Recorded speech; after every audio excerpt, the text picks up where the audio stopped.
ibinigay noon pa sa'yo. At matatanggap mo. Sasaya ka. Pag naintindihan natin ito, maintindihan natin kung bakit may mga prayers na laging no, merong laging yes, at may mga prayers na wait, bago ibigay. To receive what you want from God, ask for what God wants for you. Not only for what you want for yourself, not for what you think you want or you like or you deserve, but you should want and ask for what God wants for you. Kasi siya ang Diyos. Siya ang magbibigay. Siya ang sasagot. Kaya mahalaga naman yun, know what God wants for you. How can you ask for what God wants for you when you don't know what God wants for you? And how can you know what God wants for you so you can ask for it? Kasi kahit anong hingin mo, pag ayaw ng Diyos, hindi niya ibibigay. Pag hiningi mo yung gusto niyang ibigay, ibinibigay niya. Merong mga gusto niyang ibigay, pero kailangan hingin mo. Meron naman, hindi mo pa hinihingi, binibigay na. Ephesians 2:10.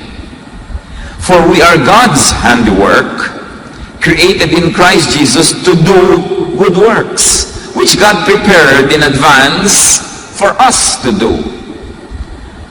Yung palang lahat ng gagawin nating maganda, therefore makakalugod sa Diyos, hinanda na ng Diyos para sa atin na gagawin natin.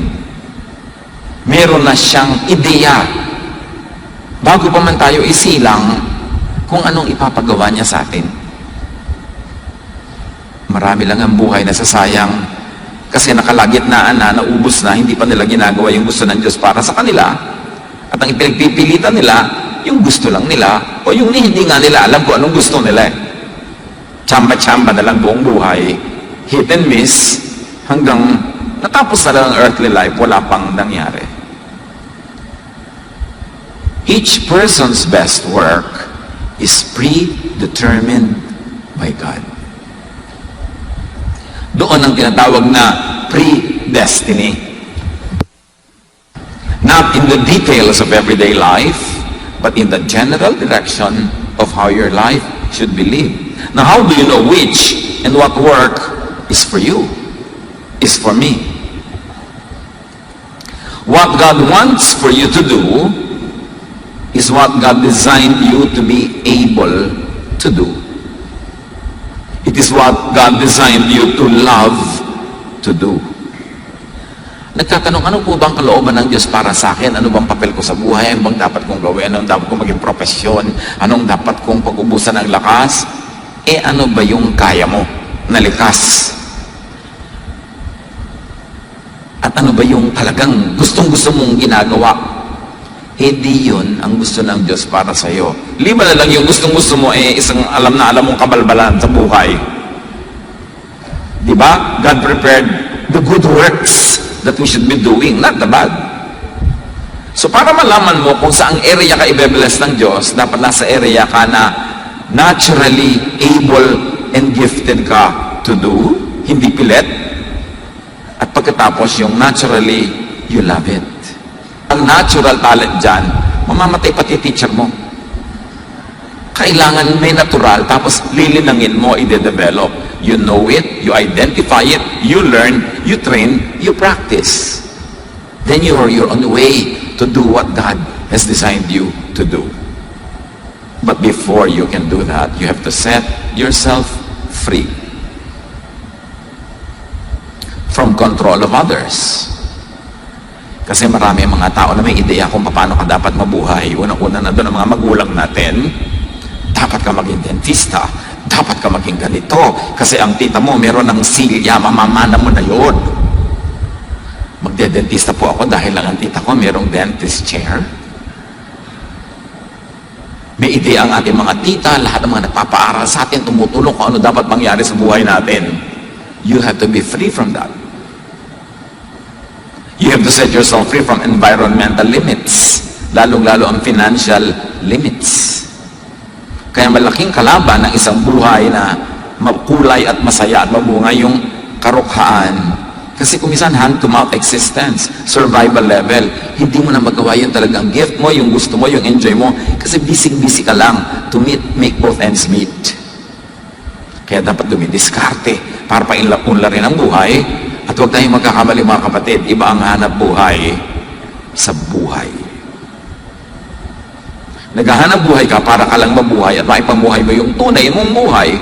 Mapalad yung mga, halimbawa, gusto nilang magsayaw, tapos yung pa ang kanilang bukasyon, tapos meron pa silang enough income from it. Aba, maganda yun, kasi yung love mo, yung pa yung hanap buhay mo, yung pa yung buhay mo magkasama.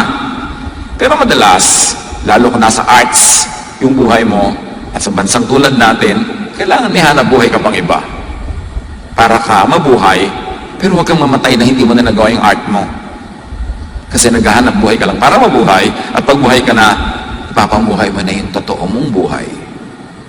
Kaya mapalad yung mga tao na ang kanilang gifting, halimbawa engineering, ang galing-galing nila doon, yun ang gusto nila, enjoy sila, tapos kumikita pa sila ng malaki, yung hanap buhay nila, buhay pa nila, thank God. But this economy, and the economies of many countries, reward certain professions more than others. Kaya kung yung profession mo, nagkataong hindi doon kumikita ng malaki, huwag mo mag-give up para ka lang kumita. Kasi kahit kumita ka ng kumita, naghanap buhay ka lang, tapos namatay ka na, hindi ka nagkaroon ng totoong buhay. So, pinaglalaban mo yun, nagagawa ka ng paraan, didiskarte ka, hahanap ka ng mga pagkakataon na hikita ka para mabuhay, pero may oras ka at panahon para gawin mo yung tunay na giftings mo, kasi doon ka mag-excel. When you are on track, when you're on the way to what God wants you to do, that's when God will provide. Marami mga tao, meron silang bulag na pananalig sa God will provide, na kahit kailan na lang, kahit saan God will provide. It's not always happening. Meron lang provision for your survival, but not for your well-being, not for your fruitfulness, and not for your satisfaction. Because the provision of God is laid on the path that He has designed for you. Kung nung ikaw ay pinaglilihipan ng iyong ina, nililikha ka pa lang ng Diyos, binigyan ka ng ganito mga gifting, therefore dinetermine niya kung ano dapat ng papel mo sa buhay, sinulatan at dinrawingan ka ng landas na generally doon ka dadaan, doon siya nag-iwan ng mga blessing na habang naglalakad ka doon, isa-isa mong nakikita. That's when God provides, when you live according to God's will. And living according to God's will is not always about morality. It's not always about personal righteousness. It is living according to the design that God made of you and for you. So early on in life, itatanong mo agad, am I moving in the path that God wanted me to do? Kaya sa mga ibang eskwelahan, lalo sa high school, meron silang binibigay na aptitude test bago ka mag-college.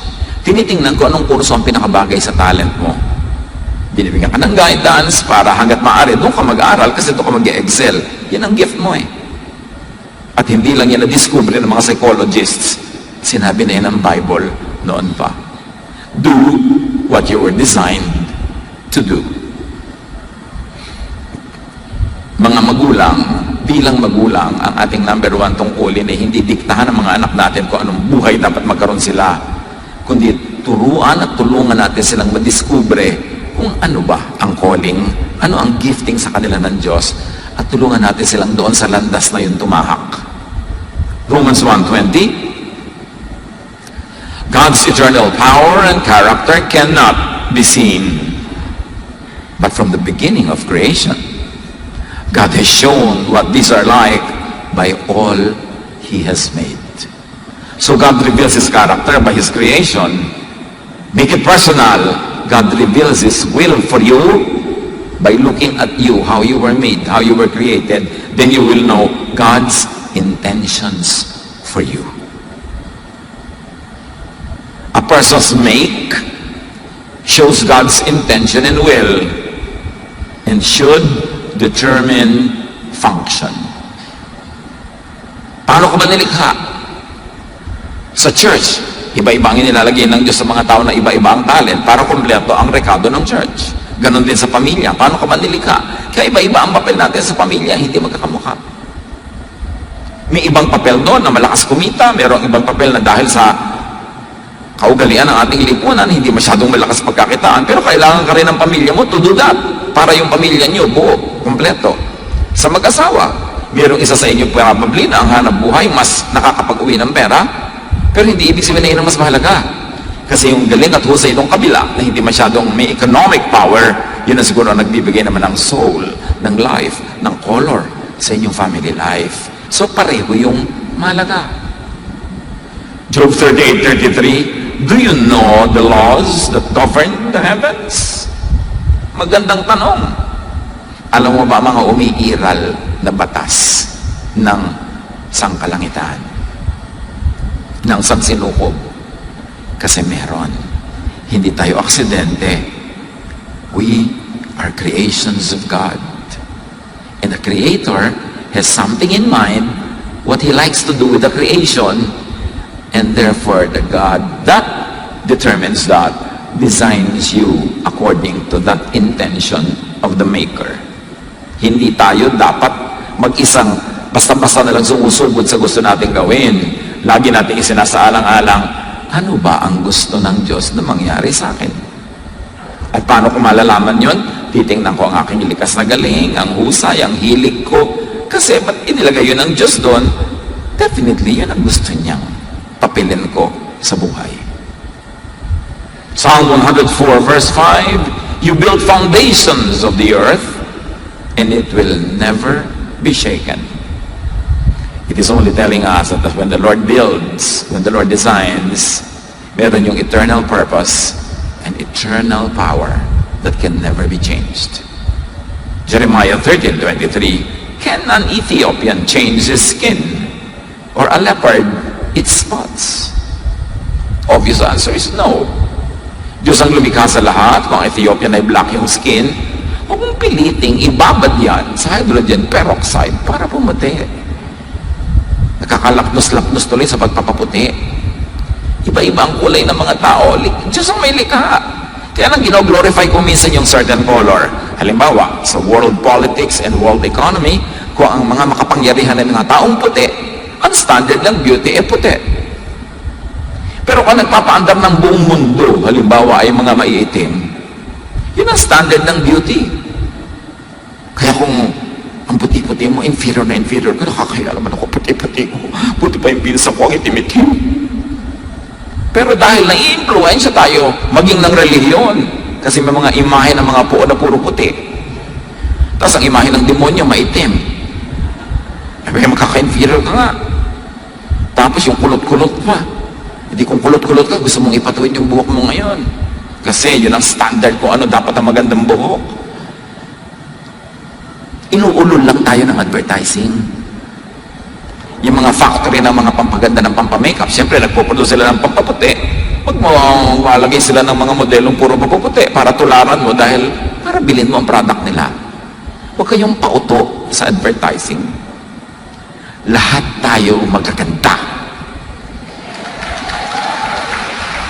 At sino man ang hindi sasangayon dyan, makipagtalo kayo sa Diyos. Dahil siya lumikha sa atin eh. May purpose ka. Paano po ako, pastor? Isa po akong lalaking hindi katangkaran. Aba, lagi kang matatanggap sa Navy, lalo sa mga U-boat, yung mga submarine. Kasi hindi pwede doon na matatangkad na uuntog lagi. May hanap buhay na pang sayo. Di ba? Merong pang kanya. Iba-iba. Ang point lang ito isinisiksik mo ba ang sarili mo doon sa hindi ka naman ginawa ng Diyos para doon? Kaya ka nagmumukhang second class. Kaya ka nagmumukhang third class. Kasi wala ka sa tamang lugar. Live by the talents God gave you. Kung ano binigay sa'yo, huwag mong pang-inggitan yung talent ng iba kasi Diyos din ang nagbigay nun. Pakinabangan mo. Halimbawa, ang galing niyang kumanta, ikaw hindi. Makinig ka ng makinig. O, di ba? Nakinabang ka sa ganda ng boses niya. Kailangan, pakinabangan mo yung galing ng iba. Huwag mong labanan para ka mag-enjoy. Romans 12:6, we have different gifts according to the grace given to each of us. Yung gift mo, carry mo yan. Yung gift ng iba, hindi mo yung carry. Huwag mong pilitin. Kahit yung academic giftedness, may mga tao talaga ang galing sa academics. Meron naman sa iba magaling. Pag in-observe nyo, karamihan sa mga magagaling sa academics, bobo sa love life. Yung ang tali-talinong babae, kung sino-sino nagugustuhan, yung mga ganon, ganon talaga. Sa arithmetic siya magaling, sa physics, sa geometry, alangan mo pati sa pag-ibig, siya pati na pinakamagaling. Kanya-kanya ng galing sa buhay. Kaya hindi dapat kino-compare ang sarili. The Lord, yung sinasabing the Lord will give you your heart's desire, does not have to be a case-to-case specific transaction na, Lord, gusto ko to, ibigay niyo sa akin. Ang daming usapan naman nun, papagurin mo ang Diyos, kapapakinig sa'yo, and sa 6 billion other people on the planet. Pag sinabing the Lord will give you your heart's desire, it happens automatically when you live according to God's design, meaning God's will, when you follow natural law. Hindi na kailangan magpasya ang Diyos every day, every hour, every minute, every second kung anong ibibigay sa'yo. Pag nabubuhay ka ayon sa landas na ginawa niya para sa'yo, revealed by your natural inborn talent and inclination, automatic na lahat ng kailangan mo ibibigay niya. Hindi na kailangan ng araw-araw na transaction. That is what it means that you do what the Lord wants.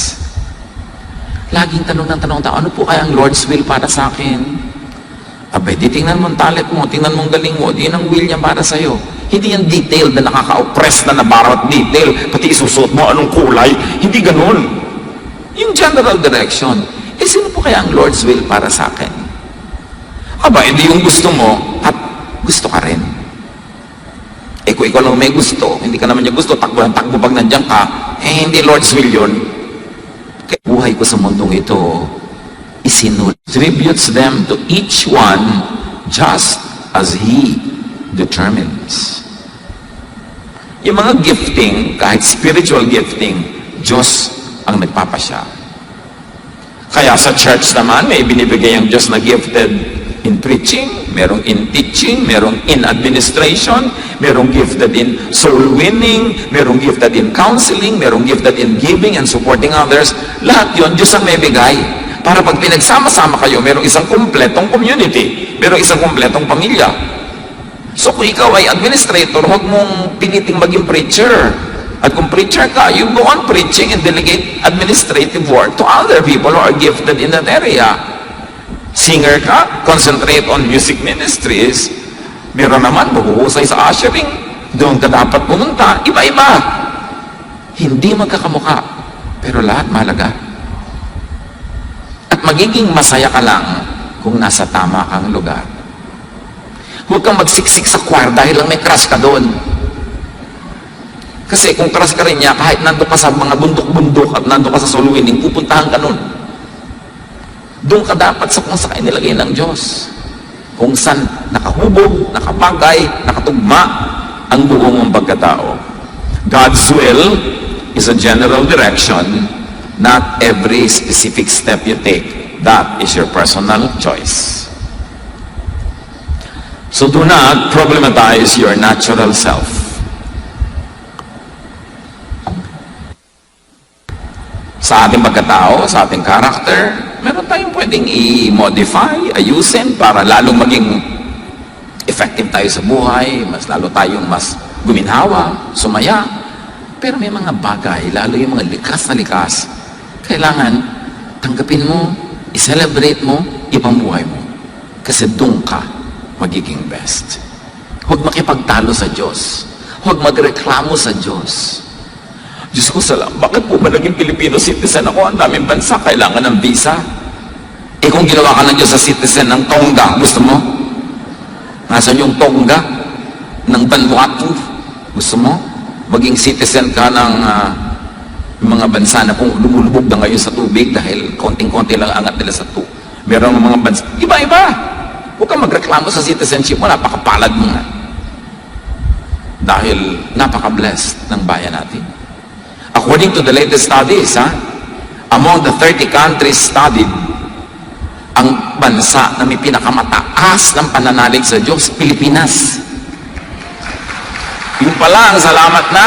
Kaya tayo nagsusurvive sa lahat ng nangyayari sa atin because of that unshaken faith and unshakable faith. At ang bansa na may pinaka-least incidence of atheism, Pilipinas na naman. Among 30 countries studied. So kung saan ka inilagay ng Diyos, pasalamat ka. Bakit po ba dito sa pamilya nga pwede sinilang? Diba? Mas marami pang pamilya na mas magulo kung doon ka nalagay, pero buhay pa rin naman sila. Isaiah 45:9. Woe to those who quarrel with their maker, those who are nothing but potsherds among the potsherds on the ground. Does the clay say to the potter, what are you making?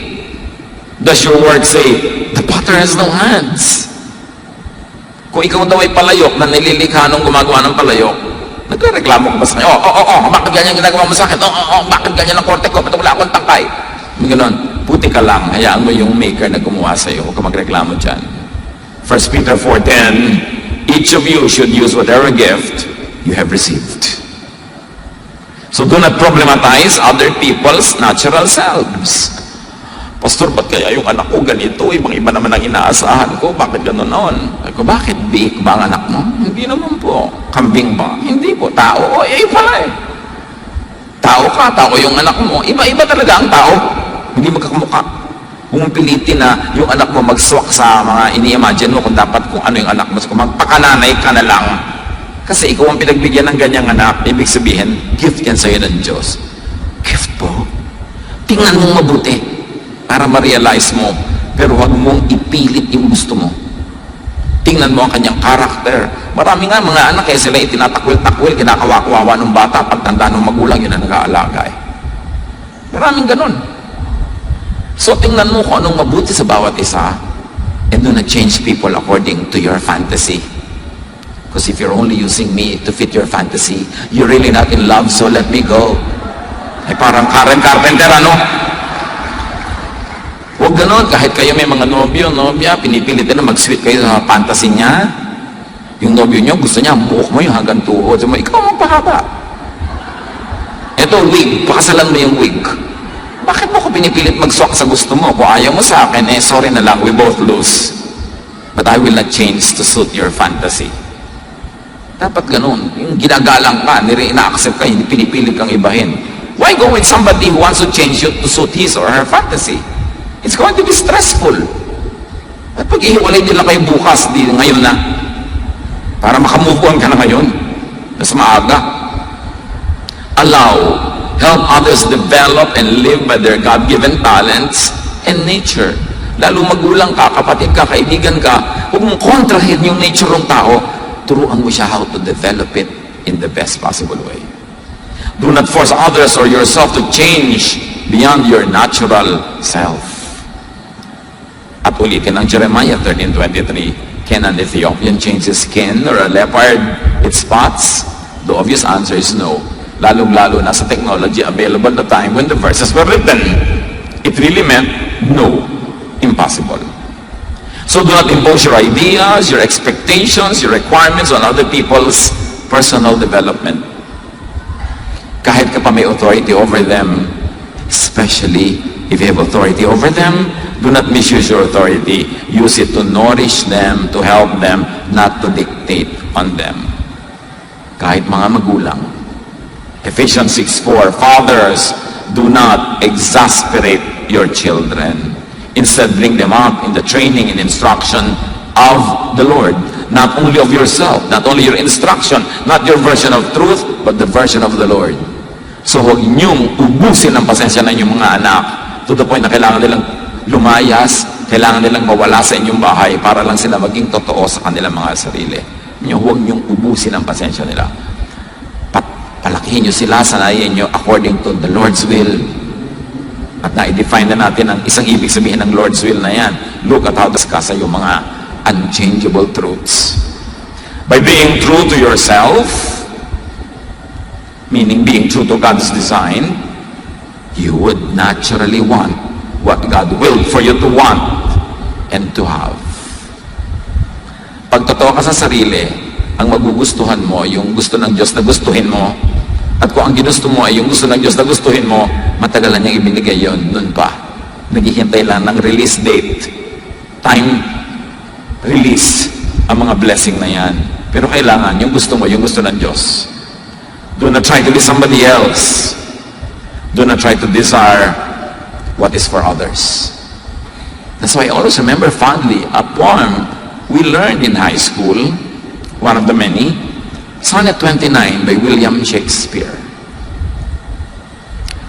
When in disgrace with fortune and men's eyes, I all alone beweep my outcast state, and trouble deaf heaven with my bootless cries, and look upon myself and curse my fate.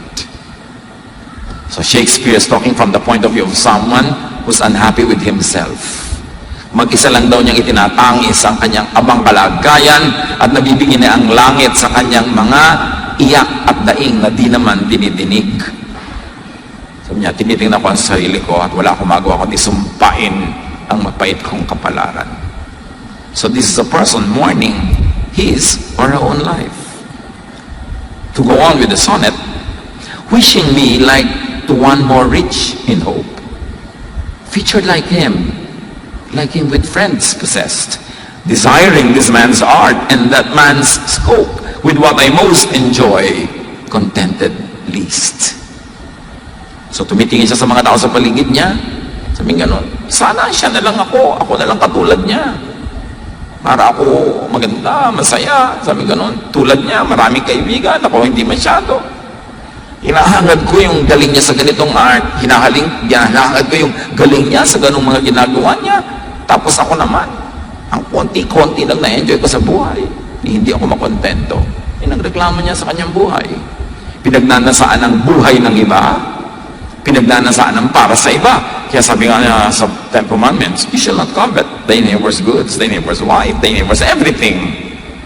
In other words, dahil doon, inggit siya sa iba.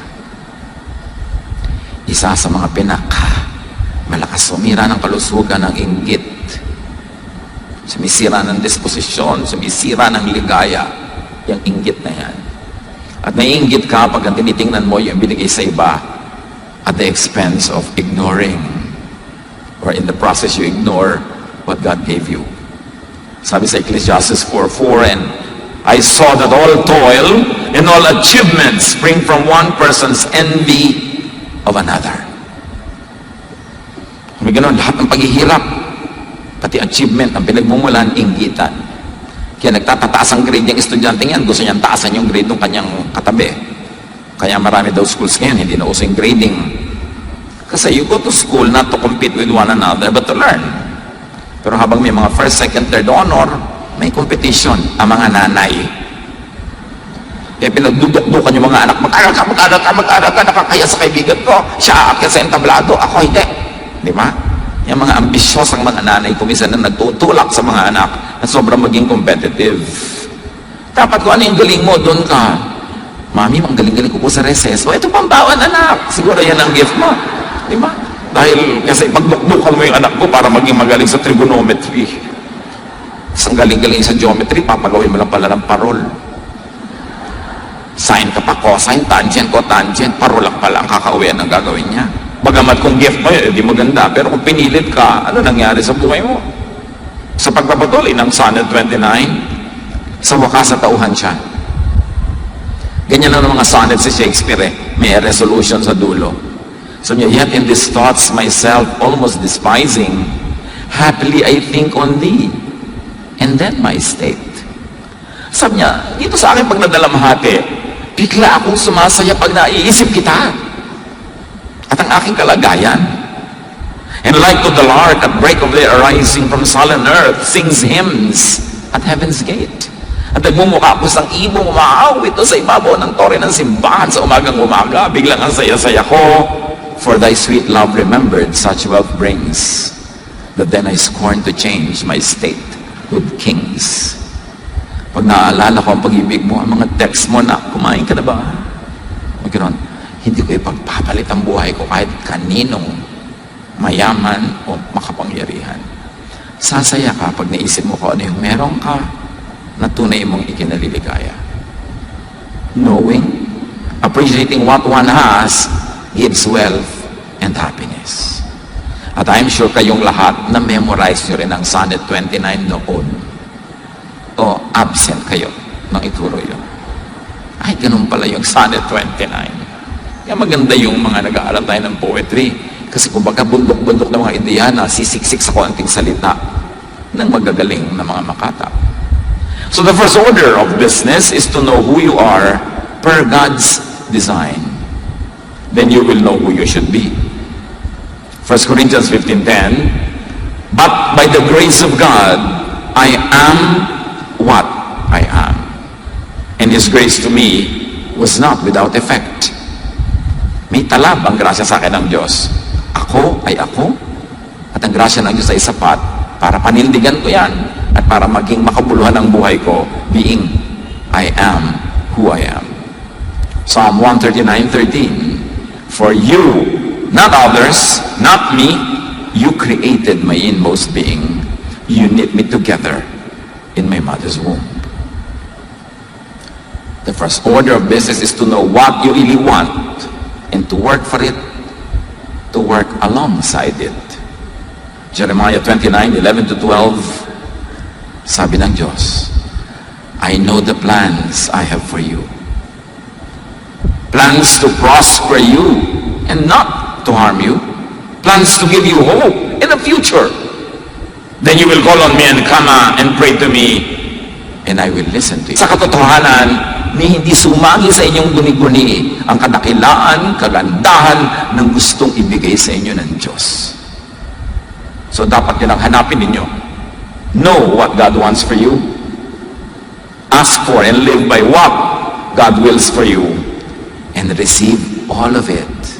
Plus. Hindi bagay sa mga anak ng Diyos na nagrereklamo, maralita, hindi masaya sa buhay niya, mamamatay na lang, hindi pa sumasaya. Hindi bagay yon. Pero una nating hanapin, ano ba ang kalooban sa akin ng Diyos according to how I was made? Doon ako mamumuhay, paninindigan ko yon, lilinangin ko yon, and I will receive blessings I have never even imagined.